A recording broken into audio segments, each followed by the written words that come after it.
तो इसमें बहुत सिंपल सी चीज़ है कि दो एरोप्लेन है a and b flying with constant velocity.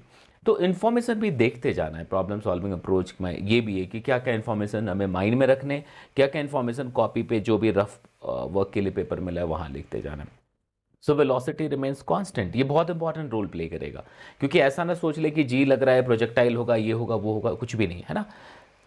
अब देखो वर्टिकल प्लेन्स, एक ही वर्टिकल प्लेन में और दोनों की एंगल गिवन है, एक 30 डिग्री पे दूसरा 60 डिग्री पे with respect to the horizontal respectively.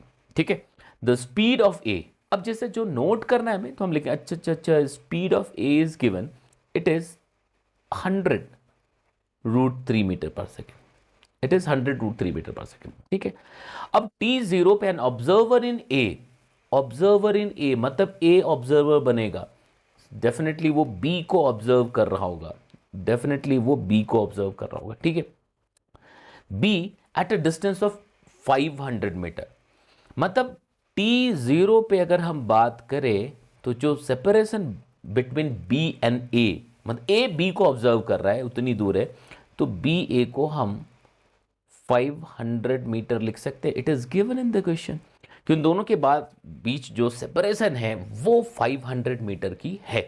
ठीक है, अब यहां पे देखते हैं कि this observer observes that B moving with a constant velocity perpendicular to the line of motion है।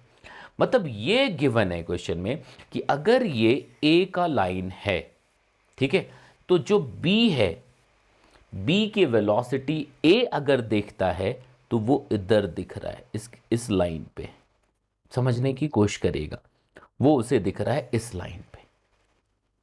मतलब ये लाइन हो गया, अगर ये वी ए का लाइन है, so definitely this angle is 30 degree, it is given in the question, ये 30 है। तो वी बी ए जो होगा velocity of B with respect to A, वो ए वाली लाइन के परपेंडिकुलर होगा। क्लियर है सर?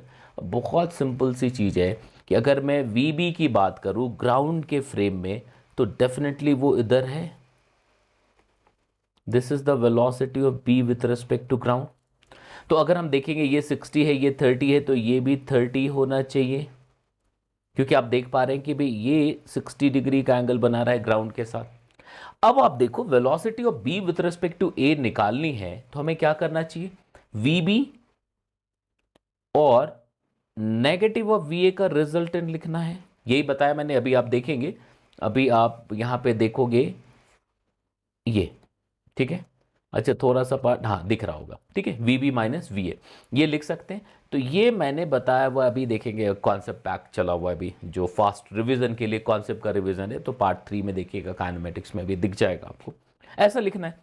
तो बी इधर है ही है, तो इसको मैं थोड़ा सा मोटे उसमें लिख देता हूं ताकि आपको समझ आ जाए और आपको याद भी रहे। तो हमें क्या करना पड़ेगा, ए के ऑपोजिट, तो ए के ऑपोजिट ये हो जाएगा, ठीक है। तो ये अगर हम रिलेटिव वेलोसिटी लिखने की कोशिश करते हैं तो ये हम वी ए पलट के लिखेंगे, क्योंकि ये हमें माइनस वी ए की तरफ ले जाना था। अब आप देखो इन दोनों का, अब देखो तो भाई ये वी बी है और ये वी ए लिखा, हमने ऐसा क्यों लिखा, क्योंकि हमें रिजल्टेंट लिखना था वी बी और नेगेटिव ऑफ वी ए का क्यों लिखना था, क्योंकि हमें वी बी ए चाहिए था। अब क्वेश्चन कह रहा है कि वी बी ए इस तरफ होना चाहिए, क्वेश्चन ये कह रहा है कि वी बी ए इस तरफ होना चाहिए। देखो सिर्फ प्रीवियस ईयर सॉल्व कर लेना इस बहुत यूजफुल नहीं होगा अनटिल अनलेस कि हम उसको क्या करें, समझ लें, सोच लें कि भाई उसमें क्या क्या लगा है और कैसे लगा है। देखो फाइनली तो ये वी बी ए का डायरेक्शन हो गया। अब वी बी ए ऐसा तभी हो सकता है, अब सोचिए ऐसा क्यों अप्लाई किया हमने, बात समझ आई। ये actual velocity of V B with respect to A लिख रहे थे, तो विथ रिस्पेक्ट टू ए लिखना था, तो ए की वेलोसिटी जिधर है जस्ट उसका उल्टा उसमें लगा देना है, रिजल्टेंट इधर आना चाहिए। अब यार ये तभी पॉसिबल है जब इसका एक कंपोनेंट वी बी का component which is V B cos 30 डिग्री, which is V B cos 30 डिग्री, वो इसको बैलेंस कर ले, तभी रिजल्टेंट इधर आएगा। सो ऐसा तभी संभव है when V A equals to V B cos 30 डिग्री, ऐसा लिख सकते। जब वी बी cos 30 डिग्री के बराबर हो जाएगा तो V A is given, V B निकालना हो तो वी ए हमने लिख दिया है, वहां पे कितना गिवन है 100√3, सो 100√3 अपॉन कॉस 30 डिग्री विच इज √3/2, तो ये 200 आ जाएगा क्या? मुझे लगता नहीं कोई दिक्कत है। अब हमारे पास वी बी पता लग गया, और वी बी ए है कितना, velocity of B with respect to A. अगर हम इसके मैग्नीट्यूड को जानने की कोशिश करें तो क्लियरली देखोगे ये कंपोनेंट ने एक दूसरे को बैलेंस कर लिया, तो जो वी बी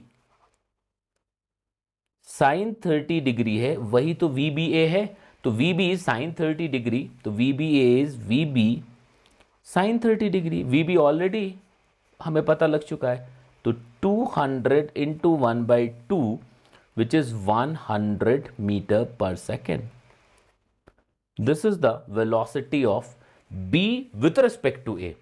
अब t0 पे इन दोनों के पास जो सेपरेशन था इट वाज 500, ठीक है, और t टाइम पे वो 0 हो जाता है, मतलब वो टाइम कितना होगा, that displacement of B with respect to A upon velocity of B with respect to A। बहुत सिंपल है, अब लिख सकते 500 upon 100, so it should be 5 second, ये आंसर है। तो कहने का मतलब है कि यहां पे कहीं भी क्वेश्चन ने ये नहीं लिखा है कि आपको रिलेटिव मोशन यूज करना है, रिलेटिव वेलोसिटी यूज करना है, या कोई रिलेटिव वेलोसिटी कैलकुलेट करनी। नो, हमें यहां पे समझना था कि कैसे यूज करना, मतलब ए के फ्रेम में देखेंगे तो बी कैसा दिखेगा, कैसा बिहेव करेगा, और डिफरेंट पैरामीटर्स क्या हो जाएंगे, जो वेलोसिटी की बात करें या डिस्प्लेसमेंट की बात करें या वटेवर जो भी आ रहा है, ठीक है। तो अभी इस पे अभी जो मैंने कॉन्सेप्ट दिया मैं कोशिश करूंगा कि इन दोनों को एक साथ, मतलब एक कहते हैं ना, एक सिंक मेंटेन किया जाए दोनों में, किस में, जो 1000 प्रॉब्लम आ रहा है और जो कॉन्सेप्ट उधर डालने हैं, ठीक है। जो कॉन्सेप्ट सीख रहे हैं उससे रिलेटेड अदर 1000 प्रॉब्लम्स है, तो दोनों मिलकर के यूजफुल हो जाएगा, ठीक है। तो चलिए शेयर लाइक जरूर कर दीजिएगा, है ना, कमेंट जरूर कर दीजिएगा, ठीक है। चलिए वापस मिलते हैं आपसे, ओके।